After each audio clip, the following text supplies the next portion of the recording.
Hello, I'm Brooke, a 29-year-old woman. I was born into a lower middle income family, so while we did have enough money to sustain ourselves, we didn't have enough to actually go out or buy a lot of nice things. With that in mind, I always worked really hard to get to where I am right now. I didn't make a lot of friends growing up because I was always so busy studying and when I was old enough working. My dedication to my studies paid off and I was able to get a full ride at a good college. It was here that I met my ex-husband, Chris. Chris and I were part of the same friend circle and ended up dating fairly quickly after we saw each other. We dated for around 4 years before we decided to tie the knot. Of course, we had a lot of ups and downs in our relationship, but nothing destroyed us in any way. Eventually, after years and years of hard work, I managed to get a really good job that allowed me to live pretty lavishly. Except that I couldn't live lavishly. Chris didn't make as much as me, so I was stuck footing all our bills. Chris only paid rent and utilities sometimes. Even then, I loved him a lot and I was okay with it. We never had many fights and were living pretty comfortably. There was only one point of contention between Chris and me buying a house. I'm not going to lie that I have wanted to buy and own my own home. It's always been my biggest dream. In my head, the day I managed to buy a house was going to be the day that I knew that I made it. It would be the day that I knew just what I was capable of doing. Unfortunately, it wasn't time for that yet. Chris also shared my dream. He too wanted to own his own house and get to live in a place that he could truly call his own. We had many conversations about our dreams when we were dating, but while I thought we were on the same page about our finances, we were not.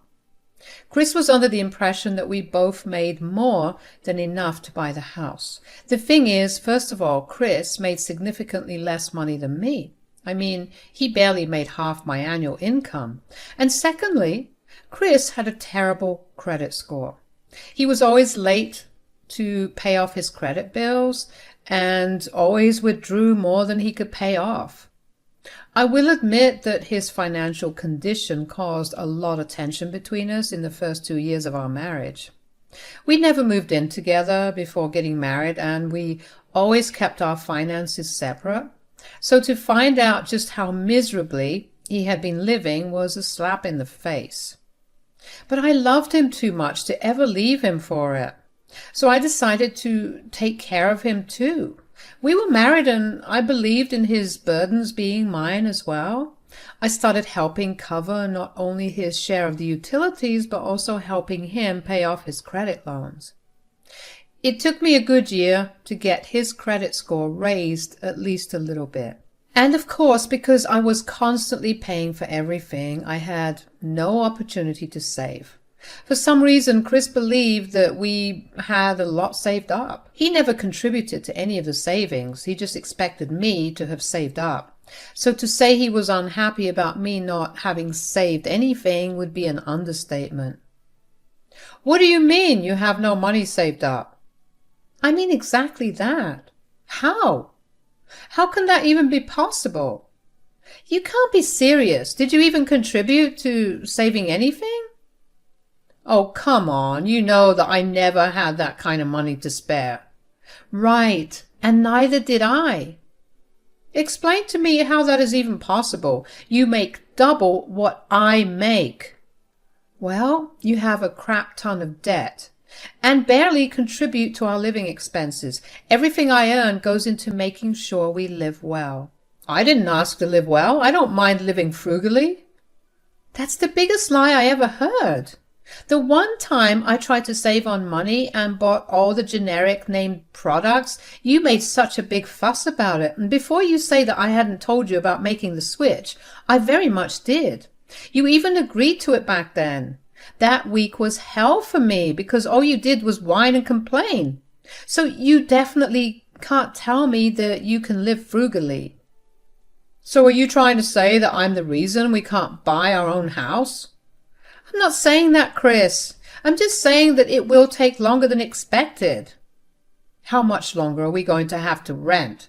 With the money we're paying in rent, we can easily make a down payment for a new house. It's really not as easy as that. But why do you need a house right away?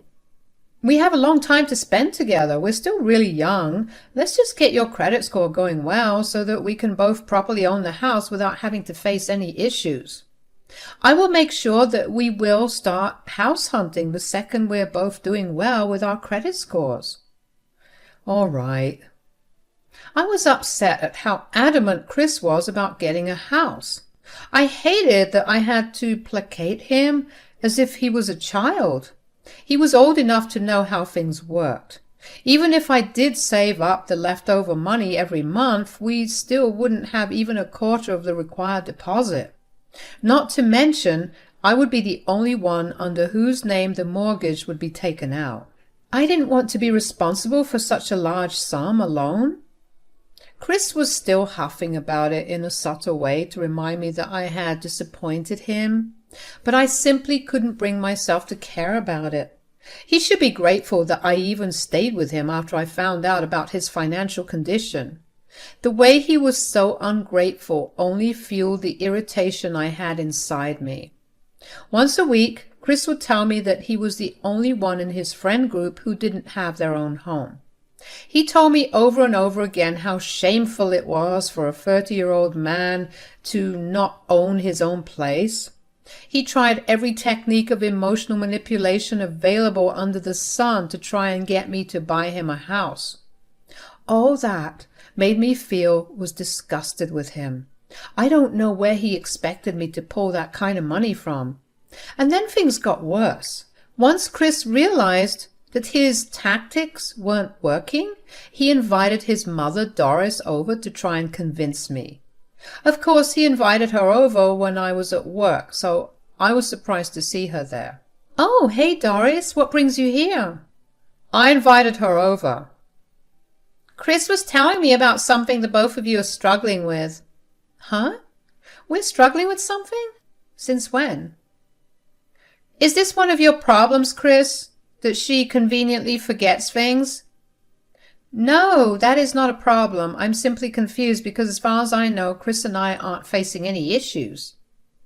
"Then why was he so upset about buying a house?" "Oh my God, Chris, you actually went crying to your mom about this?" "He is my son, and I have raised him well enough to come to me whenever he wants to." "I'm actually glad that you raised him healthily, but I didn't mean it like that. I simply mean that I thought that we arrived at a conclusion about this." "And what was the conclusion? That you'll make him wait another 5 to 10 years for him to finally own a house?" "If that's how long it will take, then yes." "How can you deprive him like this?" I don't know if Chris outlined the entirety of our conversation yesterday to you, but like I told him, I haven't saved up enough to even consider making a deposit. Even if I do manage to get a mortgage with his crappy credit scores, which I helped raise, by the way, I'd have to bear the sole burden of it. And why is bearing the sole burden an issue? Do you not love my son enough to go through with it? I love Chris a lot, but I'm not stupid. It's simply logical to do that. Why don't I lend you some money, and you guys can get started on the deposit? I appreciate the offer, but I'm afraid that I don't want you to help me in any way. I want to buy a house with the money that I earn. If Chris wants to use your help, he's free to do so.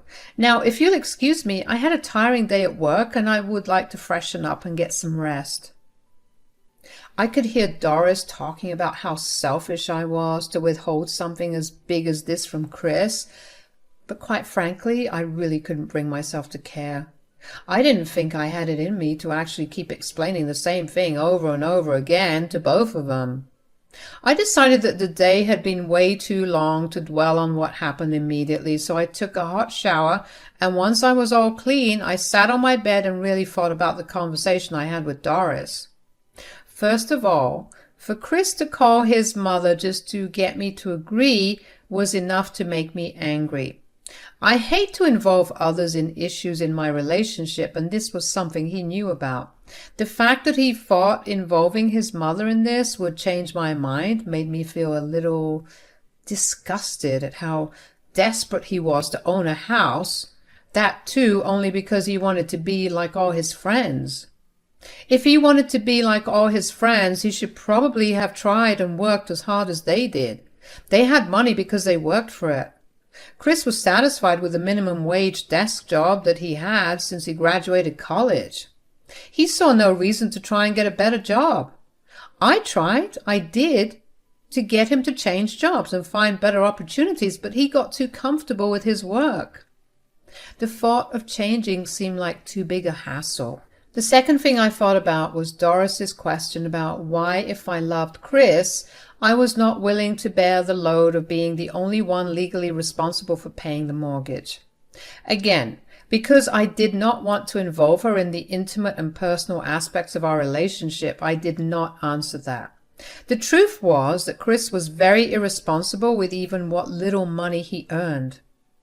If we were to take out a mortgage, I would need him to contribute his part, or else we'd have our dream home but no food.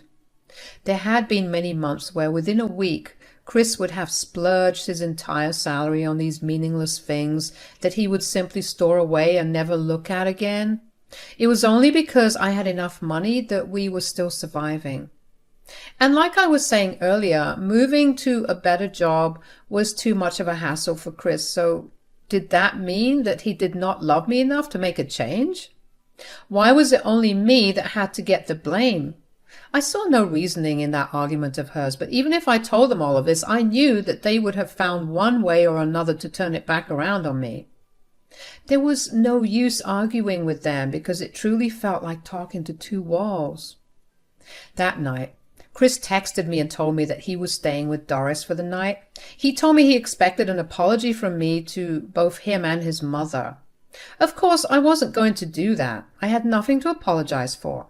If anything, they should be the ones apologizing for putting me in such an awkward position where I was purposely being painted as a villain. I called my best friend Willow over because I felt like I was actually losing my mind over all of this. I needed someone to tell me that I was not insane. When she came over, I gave her a gist of what had happened. What is wrong with the both of them? I honestly don't know.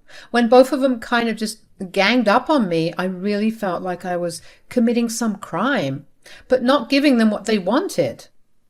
Oh, sweetie, no, you're perfectly sound in your reasoning. Right? If Chris had even waited a year, just enough time for me to save a good enough amount, I wouldn't have to be here. Why does he want his things right then and there? Has he always been this way? Now that I think about it, yeah. It was either he got his way or I had to deal with his tantrums. That's not healthy. Did you talk to him about it? I did at the start of our relationship, but that clearly did nothing. I guess I learned how to deal with it. This, however, is not just something I can deal with. Well, what happens when he doesn't get what he wants? He either sulks for days, and I have to make it up to him in some grand gesture, or he gets what he wants somehow. I have never bothered to ask him how he got things, but I bet it has to do with Doris. Oh, definitely. But don't you think that Doris might try to do something to get him that house? I see no way for her to do anything like that. Unless, obviously, she takes a mortgage out in her name, but she already has a mortgage to pay off. I don't know what she'll do, but I know that something smells fishy. They will get it some way or another. What Willow was saying did make sense. She did actually point out something that I hadn't thought about. I didn't want to think that Doris and Chris were capable of doing something so crappy that I needed to be prepared for it, but I also knew that it was better to be safe than sorry. Chris didn't come back home the next day either, so Willow and I decided to go and buy some hidden cameras and plant them all around the house. Thankfully, I could access all the footage from my phone, so I got to see whatever I wanted, whenever I wanted. I will admit that at that time I still felt guilty about planting cameras around the house without Chris's consent, but Willow reminded me that this was a safety measure to ensure that nothing harmed me in any way. Even what I knew of Doris, I knew that she was always ready to play dirty to get what she wanted. Even at our wedding reception, there was a slight miscommunication with one of our caterers, and Doris did not hesitate to file complaints with their higher bosses for us to have had a good enough discount. So I knew that if it meant bribing or yelling at someone, Doris would have no problem doing it. Chris came back home the next day, but he refused to talk to me. Of course, I didn't want to talk to him either because I had no reason to cave in at first. And that was how it was for the next few days. Chris slept in the guest bedroom and avoided me at all costs. I did notice one thing, though, and that was the fact that Doris seemed to be coming over a lot more. Initially, I only heard him talking to her on the phone a lot. I tried to watch the camera footage, but Chris barely said much during those calls and seemed to only be listening to whatever Doris was saying. When Doris did come over, the two of them would lock themselves in the guest bedroom for hours and discuss something in hushed voices. So I obviously went over the footage of the camera to see what was going on in there. Most of the days, they were only talking smack about me. It hurt to hear Chris talk about me so rudely, and like he didn't care about me at all. It put things in a different perspective to me, and I guess I knew at that moment that I wanted to get out of our relationship. There was one conversation of theirs that really caught my eye.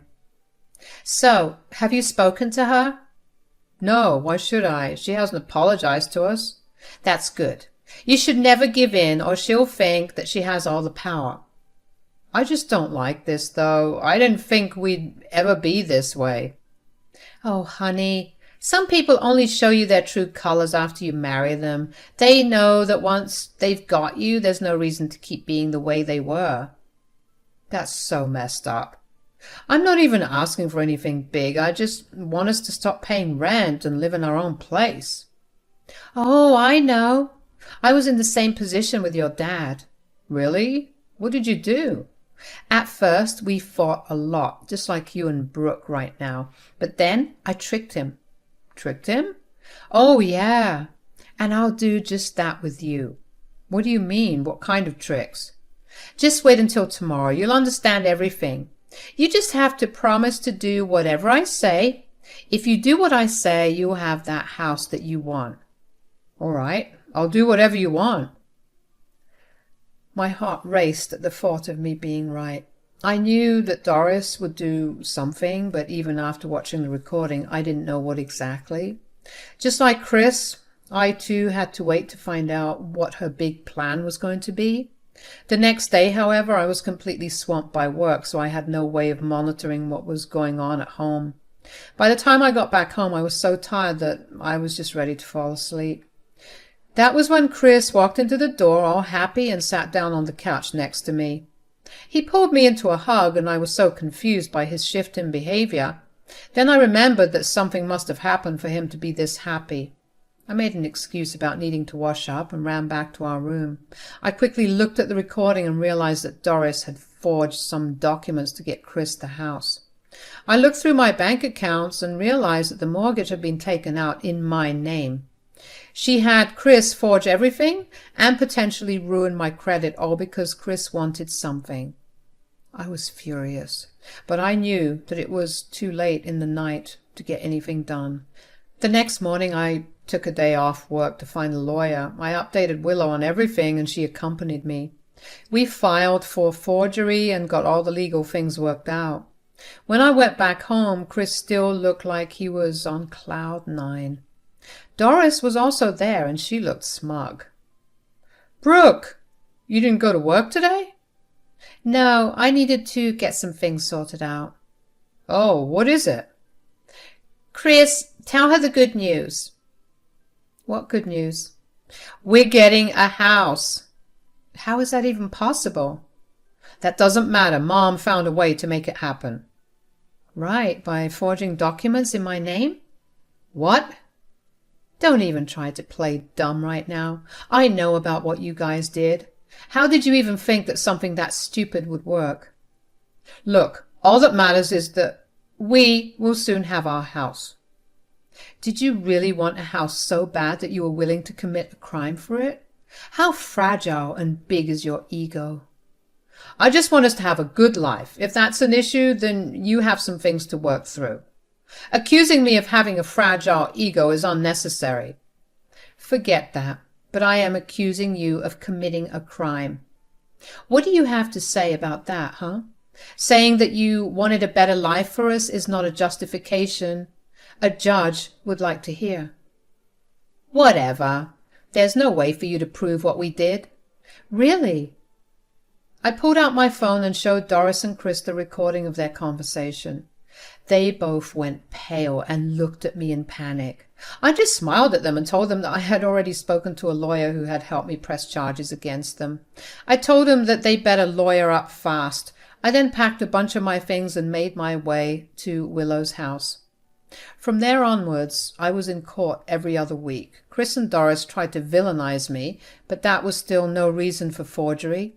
Surprisingly, Chris tried to claim that he had been coerced by Doris into signing the documents. However, that didn't play out so well, considering there was no threat made by Doris against him. Since this was Doris's second time committing forgery, she was sentenced to 7 years in prison, whereas Chris was sentenced to 2 years. I couldn't believe that I knew and interacted with actual criminals. That's always a weird thing to think about.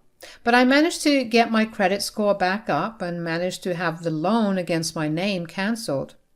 I also broke the lease of my current apartment and moved in with Willow until I can get back on my feet. It's been a few months and I'm still reeling about everything that happened. I hope that the time that Chris and Doris serve will enable them to actually reflect on their behavior and learn from it. I also filed for divorce and managed to fully and finally free myself from this toxic relationship. Things are looking up for me and I'm slowly getting over all the heartbreak that comes with the end of a relationship. Thank you for listening.